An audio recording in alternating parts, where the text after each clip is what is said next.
Pessoal, eu sou a Marina e tô aqui então pra gente corrigir alguns exercícios daquela lista de poríferos e quinidários. Tudo bem? Eu coloquei eles juntos na mesma lista porque tem vários exercícios que englobam os dois, mas eu peguei aqui um sobre poríferos e um sobre quinidários pra gente corrigir. Eu acho que pega a maior parte das características que podem ajudar nas outras questões. Certo? Então vamos lá. A primeira questão é uma questão da Faculdade de Ciências Médicas de Minas Gerais. As afirmativas a seguir se relacionam com os poríferos. Então, a nossa primeira questão sobre os poríferos. 1. São exclusivamente marinhos. 2. O alimento, juntamente com a água, entra pelo ósculo, circula pelo átrio e sai pelos poros inalantes. 3. Os coanócitos são células formadoras de espículas. 4. As esponjas do tipo leucon são as mais complexas. E 5. Possuem digestão intracelular. E aí ela pede então para a gente assinalar a alternativa que vai falar quais são falsas, quais são verdadeiras. Beleza? Vamos começar então por essa afirmativa aqui. Eles são exclusivamente marinhos. Me perdoem a minha habilidade aqui, gente. Mas vocês lembram que eu falei que eles são exclusivamente aquáticos? Tem tanto marinhos quanto dulcícolas, ou seja, de água doce. Lembra daquelas esponjas que se reproduzem assexuadamente por meio de gêmulas em situações adversas? Elas são, em sua maioria, dulcícolas. Vivem em lagoas e lagos que podem estar secando. Então, essa aqui, ó, essa primeira alternativa, ela é falsa. Vamos ler a segunda. O alimento, juntamente com a água, entra pelo ósculo, circula pelo átrio e sai pelos poros inalantes. Vem cá comigo. Tá falando que entra pelo ósculo. O ósculo é essa abertura maior aqui, ó. Por onde sai a água. A água, ela entra pelos vários poros que estão aqui na superfície corporal do nosso porífero. Então, a ordem correta seria: entra pelos poros inalantes ou pelos ósteos, circula pelo átrio e sai pelo ósculo. Tudo bem? Então, essa alternativa também está incorreta. Aqui a gente consegue ver tanto num asconoide, num ciconoide e num leuconoide que esse fluxo da água vai seguir sempre essa direção. Entrar pelo poro, pode ou não ter ramificações aqui dentro, mas vai acabar caindo no átrio e saindo pelo ósculo. Tudo bem? Então, a próxima. Os coanócitos são células formadoras de espículas. Os coanócitos são essas células aqui mais internas da nossa esponja, e as espículas estão representadas aqui de amarelo. Espículas que podem ser calcárias, que podem ser silicosas. O coanócito, ele é essa célula aqui, vocês lembram dela? Tem o colarinho e que tem o flagelo. Ele tá relacionado à geração de um fluxo de água, à absorção de alimentos e à digestão. As espículas, que são essas estruturas aqui, elas são produzidas por um tipo de amebócito, que é chamado de esclerócito. Então, os coanócitos não têm nada a ver com a produção de espículas. Então, essa terceira também está incorreta. Vamos ver a quarta. As esponjas do tipo leucon são as mais complexas. Vamos lembrar aqueles três tipos corporais básicos. Olha só. Essa aqui realmente é mais simples, essa um pouco mais complexa e essa é a mais complexa de todas. Não quer dizer que seja melhor, gente. Nível de complexidade estrutural aqui que a gente está falando. Essa tem o poro inalante que vai direto para o átrio. Essas já tem alguns canais radiais. E nessa a gente tem as câmaras flageladas. Vamos só lembrar dos nomes, né? Essa primeira é ascon ou asconoide, cicon ou ciconoide e leucon, leuconoide. Então tá certo, o leucon é o tipo corporalmente mais complexo. Correta. E por último, possuem digestão intracelular. Vocês lembram como acontece a digestão dos poríferos?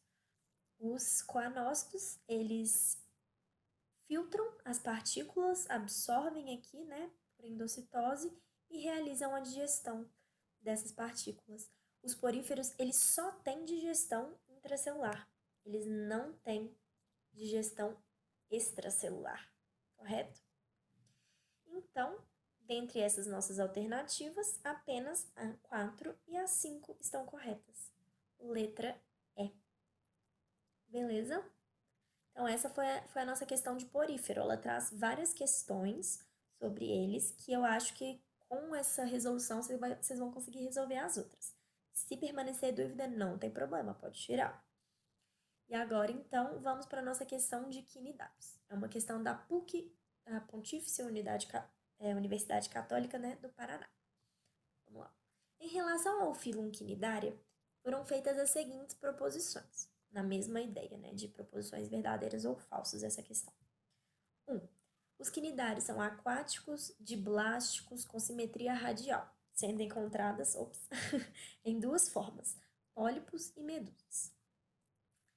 A digestão nos quinidários é extra e intracelular, e não há aparelho respiratório, circulatório ou excretor. E o sistema nervoso é difuso. 3. Nos quinidários, a reprodução sexuada ocorre por brotamento ou estrobilização. 4. Os corais e anêmonas do mar são exemplos das classes dos cifozoários. E aí pede então para a gente assinalar a alternativa que vai dizer para a gente quais estão certas. Vamos começar então a análise dessas nossas alternativas, dessas nossas proposições. A primeira delas. Os quinidários, eles são aquáticos. É verdade? Vocês lembram? Os quinidários, eles podem ser tanto marinhos, quanto dulcícolas, mas eles são sempre aquáticos. Então, correto. Eles são diblásticos. O que é diblástico? Diz respeito lá ao desenvolvimento embrionário, aos folhetos embrionários. E os quinidários, aqui eles têm tecidos verdadeiros, né? Gastroderme e epiderme, que são derivadas da ectoderme e da endoderme. São dois folhetos embrionários, eles são realmente diblásticos. Lembra que os poríferos eles não tinham, eles eram ablásticos. Eles têm simetria radial. É verdade, olha, o corpo deles possui vários planos de simetria aqui, que a gente consegue dividir. Então, correto. E eles são encontrados em duas formas, pólipos e medusas. Aqui a gente já entregou essa resposta, né? Mas uma coisa muito importante aqui que eu queria salientar é essa questão do fixos em relação ao pólipo, que eu falei lá na aula. Eles realmente ficam fixos a um substrato, mas não quer dizer que eles não se mexam. Eles podem se mexer por movimento da água, mas eles também têm alguma capacidade de movimento próprio. Tudo bem? Mas está correto. Então, vamos à nossa próxima proposição. A digestão nos quinidários é extra e intracelular. Não há aparelho respiratório, circulatório ou excretor. O sistema nervoso é difuso. Bem, a digestão dos quinidários, vocês lembram? Ela acontece primeiramente aqui na cavidade gastrovascular, que a gente tem um sistema digestório incompleto, mas depois de absorvidos pelas células, ainda tem um processo de digestão intracelular. Essa primeira parte aqui está certa. Não tem aparelho respiratório, circulatório ou excretor. É verdade também. Todas essas trocas associadas à respiração, transporte de nutrientes e excreção acontece por difusão, célula a célula, certo? E por fim, o sistema nervoso é difuso, também é verdade. Aqui nos quinidários a gente já tem células nervosas, células sensoriais, mas não tem um órgão como um cérebro, algo assim. Mas já tem um sistema nervoso difuso, que é uma característica muito importante para esses animais aqui. Então, também está correta a nossa proposição 2. Vamos ler a 3. Nos quinidários, a reprodução sexuada ocorre por brotamento ou estrobilização. Reprodução sexuada. Sexuada envolve troca de gametas, lembra fecundação, formação do zigoto? Brotamento e estrobilização são formas de reprodução assexuada, que realmente acontecem nos quinidários, mas que não são processos sexuados. Tudo bem, no brotamento, um indivíduo começa a surgir ali do corpo do outro, como nas hidras, e na estrobilização é, por exemplo, uma fase da metagênese. A metagênese, sim, tem reprodução sexuada nela. Beleza? Então, essa tá incorreta. E, por fim, os corais e anêmonas do mar são exemplo da classe dos cifozoários. E os corais e as anêmonas são esses animais aqui, corais e anêmonas. Eles são antozoários, vocês lembram? Aquela classe que são só pólipos, são só marinhos, só reprodução assexuada. Os cifozoários, por sua vez, são as águas-vivas, predominantemente medusas, tem metagênese, só marinhos também. Então, corais e anêmonas antozoários, águas-vivas, cifozoários. Então, a nossa alternativa correta é a que fale que a 3 e a 4 estão erradas e apenas a 1 e a 2 estão certas. Então, o correto é a letra E. Então, pessoal, é isto. Muito obrigada. Fiquem à vontade para tirar suas dúvidas desses exercícios ou de outros da lista, de outras coisas da aula. Estou sempre à disposição de vocês. Beleza? Então é isso e bons estudos!